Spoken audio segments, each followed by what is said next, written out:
Our third panelist, Phil Cafaro, is a professor of philosophy at Colorado State University in Fort Collins, Colorado, and an affiliated faculty member with CSU's School of Global Environmental Sustainability. A former ranger with the U.S. National Park Service, his main research interests are in environmental ethics, consumption and population issues, and wild lands preservation.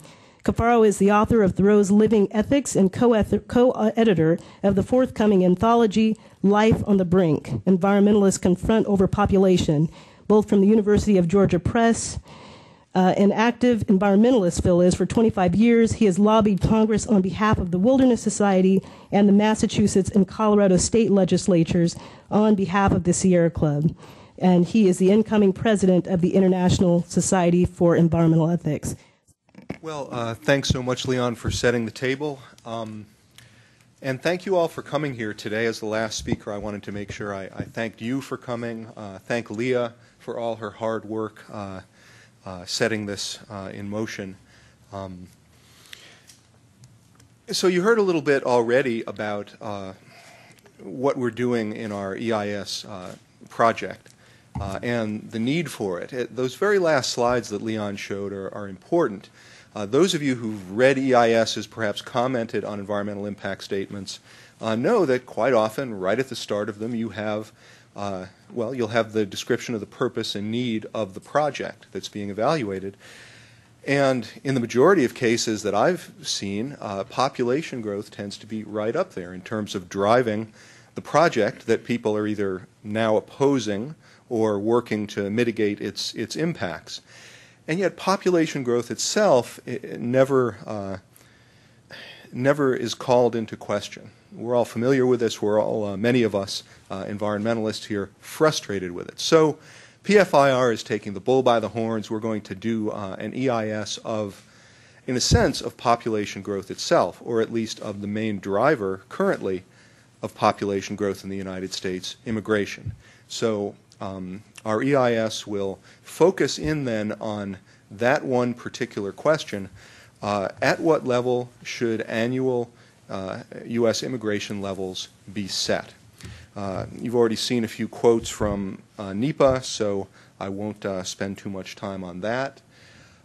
Just want to note, though, that when the federal government has stepped back from day-to-day, year-to-year management and tried to take a look at what a sustainable path might be in various governmental reports, such as the President's Council on Sustainable Development in '96, they have said that population growth is an important driver of our environmental problems, and even moved a little bit towards saying at some point in the future we will have to stabilize our population. So it's hard to avoid this, and yet our environmental groups seem to be doing that. So what have we done so far on PFIR's environmental impact statement project? Well, a number of things. One of the most important things we did this summer is to get the website for the project up and running, and I just want to thank Fred L. Bell, who's here, for his great work in designing this. And if you haven't seen this yet, it's at www.immigrationeis.org, and it really came out so wonderfully, and Fred had to listen to endless comments from me and from Leah about exactly the right color scheme, and so he put up with a lot to do this. But it's a wonderful site. Actually, today is the end of our scoping period, but informally you can still send in comments for the next couple of weeks. So go to the website, take a look at what we're planning to do, and give us your feedback. We'd really, really welcome that. And in addition, there's a lot of really interesting and useful information there for those of you who are concerned with the immigration, population, environment connection. Under the resource tab, there are all sorts of articles, books.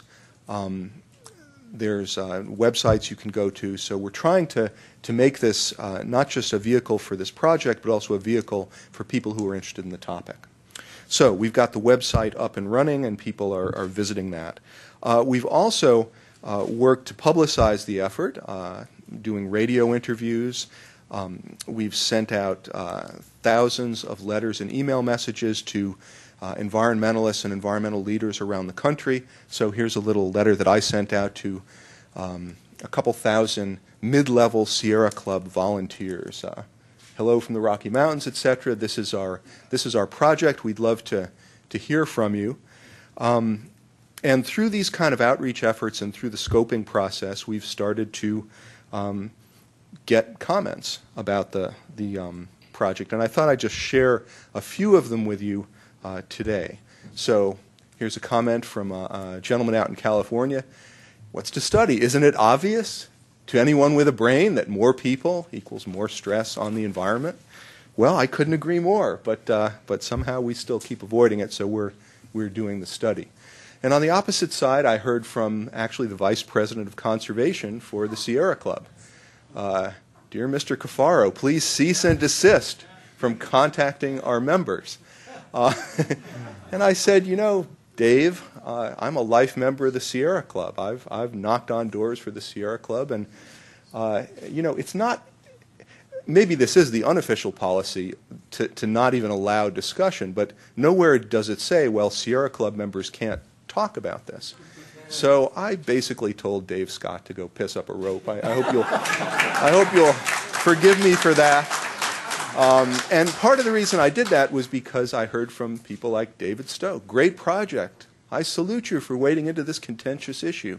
Very interested to see what you come up with. So many Sierra Club people feel the way Dave Stowe does, and this is their opportunity to weigh in and think about these issues.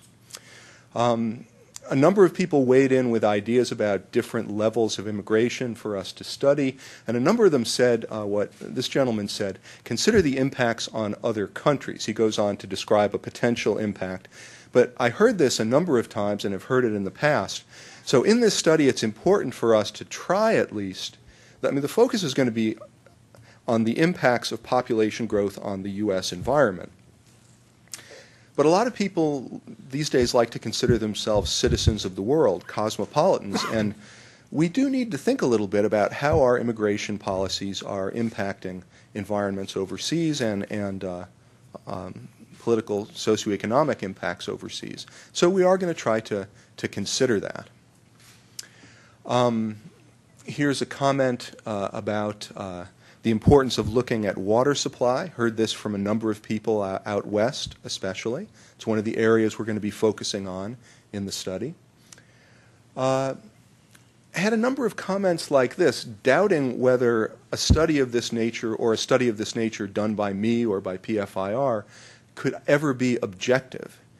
And, you know, it's... And then, of course, this person goes on to say, there are other factors that are more important, and you wonder, well, is that an objective justification? Can we get to an objective understanding of how important population is? I say we can. I say wherever we stand on this, we should be able to step back and try to get at the facts, and that's sort of part of us being informed, engaged citizens. So these kind of comments get me worried a little bit.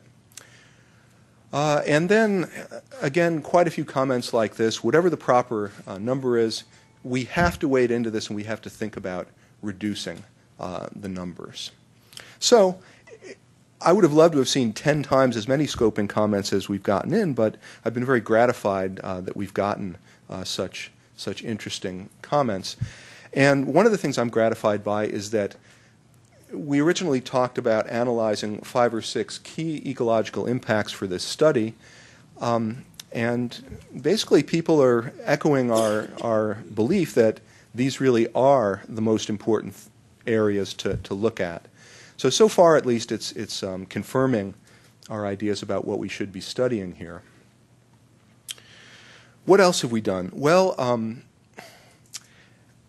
we've begun to do the first population projections, and this is very much connected up with our attempt to specify alternatives. In any environmental impact statement, you need to specify the no-action alternative, keeping things as they are, and then a range of reasonable alternatives. Okay, by law, that's what they're supposed to include.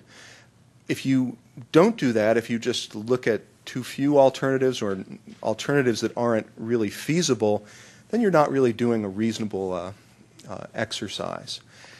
So what we've done is use a tool that's been developed by the Center for Immigration Studies and Decision Demographics, a wonderful tool in which they have replicated the formulas used in the 2008 Census Bureau projections out to 2050. And they've created a model, essentially, which allows you to duplicate those results from the Census Bureau, but then lets you do two important things. One, this allows you to project out to 2100 instead of just to 2050. And two, it allows you to vary, as you can see up here, fertility levels or immigration levels. So you can play with the parameters and imagine policy changes which could change population projections down the road. So thanks so much to Center for Immigration Studies and Decision Demographics for developing this, and to the Colcom Foundation for funding creation of this tool and allowing people like me to play with it and use it to our own needs. So let me share with you some of the population projections that we've generated with this. And I should say that one of the ways we're thinking about breaking the alternatives down now is at 5 different levels, everything from 0 annual net immigration into the U.S. to 2 million annual net immigration. We have one vote for that here. With 1 million annual net immigration, approximately what it is now, so that's our no-action alternative, and then 2 alternatives, both higher and lower. I'm going to talk a little bit and get your input in a moment about whether you think these are the alternatives we should look at. So what does it look like when you project out population growth using Census Bureau fertility levels, but imagining changing the immigration levels to these rates? And I should say that in doing these projections, we phased in the changes in immigration levels over 10 years to try to make them look more realistic. And you can see that starting in 2010 at about 308 million, at 0 annual immigration, we increase our population slowly, and then it tails off for the last few decades of the century to 343 million. And as you go up, you'll see that for approximately every 500,000 more people you add to annual immigration, you get 75 million more people living in the United States in 2100. And you can also see, if you look here, that the trajectory you're sending the country on in terms of its population is quite different. At 500,000 annually, you reach 415 million, and you're sort of starting to plateau there. But at higher levels, not only do you have more people in 2100, but you've locked in further population growth. Both of those are probably important. A couple things to point out. Often when we talk about population projections, we only go out a few decades. So look at what happens when instead of going out to 2100, you just go out to 2050. Much smaller differences in just a few decades, about 25 million difference instead of 75 million, but also you don't get the same sense of the longer trajectory that you're putting the country on. And as an environmentalist, we're supposed to think 7 generations out, right? Well, let's at least think 3 or 4 generations out and get a little bit more of a sense of what trajectory we're on. So again, we think that projecting out to 2100 will give us a better understanding of where the policies are taking us. Now, the CIS Decision Demographics model only allows projections out to 2100, but I wanted to see, well, what if we took it out another century? So is Steve Camerata in the audience? Good, because he doesn't want me to do this. So don't anyone tell him that I did this. But what I did was I took the rate of growth in each of these instances for the last decade, 2090 to 2100, and I just projected that out, same rate of growth for another 100 years. And what you get out to 2200 are these numbers. This is looking out 7 generations. Now, demographers, they're not comfortable with this because they say, look, too many other things can happen in the interim. It's not reasonable, but in a sense, it's not reasonable to keep truncating our view of where we're going with all this. I mean, Tom, you were talking about this, how we keep getting a shifting baseline and we keep trying to deal with the problems in front of us, but we never sort of step back and take the broader view. Under the no-action alternative as conceived here, we are heading towards 687 million people by 2200. That's where we're going. If you can, make that work and be a real environmentalist, then maybe that's okay. But at least we should think about the direction we're going. For purposes of this EIS, however, we're pretty much going to focus on 90-year projections such as this. Now, here's my question to you, and there's a lot of experience in this room, both in thinking about population projections, in what's rhetorically effective in reaching out to environmentalists or the general public. This is one way you could reasonably go in terms of thinking about alternatives to analyze in detail. Again, we're going to take our alternatives, look at how different immigration rates will lead to different population numbers in 50 and 90 years, and then ask, what are the impacts of those different population numbers in different environmental areas? You could divide it up like this, and I think for purposes of analysis, I think it could work. But there are problems with laying it out like this. And again, an EIS is supposed to look at reasonable alternatives. And what people think of as reasonable might be different. So for instance, for a lot of people, zero annual immigration, despite the hand claps here in the audience, is not reasonable. Okay? So do we want that as an alternative in there? Are you talking net? Is that net? That's net. Yeah, these are all net figures.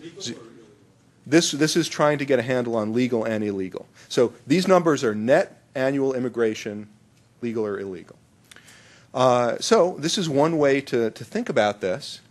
But here's another way, and this might make more sense. When you look at all the different programs through which we bring people into the country and regularize or legalize them, 1.25 million might actually be closer, if you look at the last couple of years of figures, to what our current policy is. So we naturalize almost 1 million people, and then we sort of have various amnesties from time to time, administrative or otherwise. So you might argue that no action alternative is actually closer to 1.25 million annually. And then you could look back and say, well, 5 decades ago, we were closer to 250,000 annual immigration. If you look at those 4 decades around the middle of the last century. So that might be a historical low alternative that seems more reasonable to people than saying zero. So maybe you go with that as an alternative. Then we have proposals to expand immigration, which might take us above 2 million. So this could be sort of an expansive alternative. And there's a fair amount of people, at least in academia where I live, where they say open the borders. And so you might have an open borders alternative. This would be a different way to conceive of the alternatives. And you could run these kind of population projections as well, out to 2100. When you do that, here's the numbers you get. At a historical low over the coming century, we increase our population but then level out to about 380 million. Under the status quo of 1.25 million, the no action alternative, we are instead heading up to 525 million approximately. And just as important, you can see the trajectory where we're going there. And then if we get a more expansive population, where annual immigration, we're going much higher. If you think that highest alternative, by the way, is unreasonable and it's never actually going to be politically happening, then maybe you could just focus on the 3 alternatives. No action alternative, status quo policy, historical low, and a more expansive policy. And now you're looking at a difference in these 3 alternatives of 145 million between the low and the middle and the high again. Maybe this is the way to go in terms of presenting people with alternatives that they can then compare. I'll be interested in your comments on that. By the way, once again, you can project these out to 2200, and you see that over the long haul, the historic low of 250,000 annual immigration takes us right to population stabilization, at least according to Census Bureau parameters. Whereas under the status quo, our population is instead ballooning. So, once again, here's U.S. population projections to 2100 under these three scenarios. So, that's pretty much what we've done so far. We need to get together and start talking about what our alternatives for analysis are going to be. And then comes the fun part, thinking about what are the different environmental impacts under all of these different scenarios. So we have a lot of work to do in front of us, but we'd be happy to have your comments or questions about where we're going. So thank you very much.